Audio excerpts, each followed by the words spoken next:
Now time, of course, to introduce our first set of guests on the sofa. We have Sarwari Ali, a.k.a. Nani. Yes, Nani is truly a humanitarian and she survived one of the most blooded partitions in history of mankind. Welcome to the show. Now, Dr. Shameela, you're going to be translating for us. Give us a bit of an overview, like why she's your biggest inspiration, your grandmother. Alhamdulillah. So, Sarwari, as Nani Jan, this is how we have known Nani our whole life, Nani Jan. She has been the best storyteller and the best inspiration. I work in the humanitarian sector, and part of that is being female head of mission to the countries that we go to deliver humanitarian aid. I've just come back from Yemen, and in Ramadan I was also away in Syria and Pakistan. So when people ask me what's your biggest inspiration, I say we've learnt and we are walking in the footsteps of the greats. And my grandmother, who is 93, MashaAllah, Allahumma barik, is and completely compass mentor. She's got a better memory than all of us together. But she's going to say a few things in Urdu, actually. Yes, so Basit will be we can try a joint effort of translating today. But what I mean, just a brief intro to Nani. She's for the last 35-40 years. She has been delivering humanitarian aid in the way that her generation have been used to. So they will find out about how people are, which people are in need, which villages need it. And up until COVID happened, she was going herself. Every year in the heat, she would go to the marketplace. She would pick the sugar, the flour, the whatever it is, the wheat, whatever they were going to give in that ration packet. And she would go in that heat, pick it all, make sure that it was in packs, and then it would go out. Then COVID happened, and she couldn't go out. Obviously, I asked her to come and stay with me for 8 weeks when COVID happened. And what ended up happening was she said, I need to arrange my stuff in Pakistan, and I want you to show me how to do it on WhatsApp. Can you call this person? And I said, no. Yeah. I'm not going to call that person for you, Nani, because you're going to learn how to use WhatsApp yourself. Oh, very good. Now she needs a PA. I was going to say, because if Nani's anything like my mum, she's probably spamming you left, right, and centre. I can imagine. I can imagine. नानी जान, मैं ये बात कर रही थी कि आप 35 साल से ये काम कर रहे हैं और ये आप मेरी इंस्पिरेशन हैं. मेरी उर्दू बड़ी टूटी फूटी नहीं, अच्छी उर्दू है, बोले, नो प्रॉब्लम. इसको बचपन से हम अपने बच्चों को उर्दू सिखाते हैं. इंग्लिश तो बोलनी है यहाँ जी, खुद ब खुद ही आ जाएगी. उर्दू मुश्किल है, बहुत कम बच्चों को उर्दू आती है. तो नानी, हमारे बच्चे सब उर्दू पढ़ते. आप बता सकते हैं कि आपने ये काम क्यों शुरू किया था, ये ह्यूमैनिटेरियन का काम?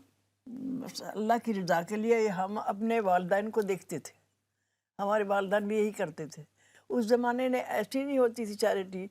वो कोई मुसाफिर आ जाता था तो कहते वो बड़े घर में चले जाओ.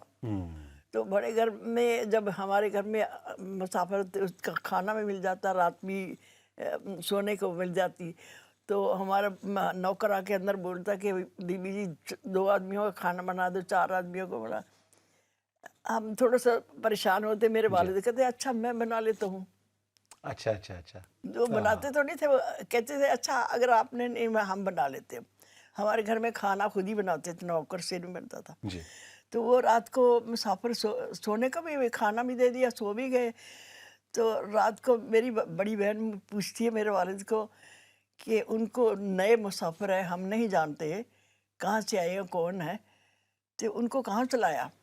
तो मेरे वालिद ने कहा जहाँ जैसे हम सीटिंग रूम करते वहाँ बैठक करते थे जी, जहाँ हम मेरे वालिद की मीटिंगें होती थी. वो ना मेरे वालिद ने बताया कि बैठक में चलाया. तो मेरी बहन बोलती बाजी वहाँ साथ वाले कमरे में भैंसे हैं, वो रात को खोल के ले जाएगा, हम तो इतनी दूर कमरे में सो रहे हैं, हमें क्या पता लगेगा. तो मेरे वालिद सोच में पड़ गए, कहते सही बात कर रही है. तो उनको ताला दिया मेरी बहन ने जी कि जहाँ वो सो रहे उसको ताला लगा के आओ. अच्छा. क्योंकि साथ वाले कमरे में भैंसें खड़ी थी जी. तो रात को निकाल के ले जाए हमारे कमरे में, तो पहले सहन आएगा, फिर हमारे सोने के कमरे आएंगे. दूर होता, हमें पता भी नहीं लगेगा. तो फिर मेरे वालिद ताला लगा के आए, सुबह उठ के नमाज से पहले खोल के आए. ऐसे होता था. बस हर थोड़े दिन बाद कोई मुसाफिर आता है, 2 आदमी मुसाफिर है, 4 आदमी है. और वैसे भी मेरे वालिदान ये काम करते थे।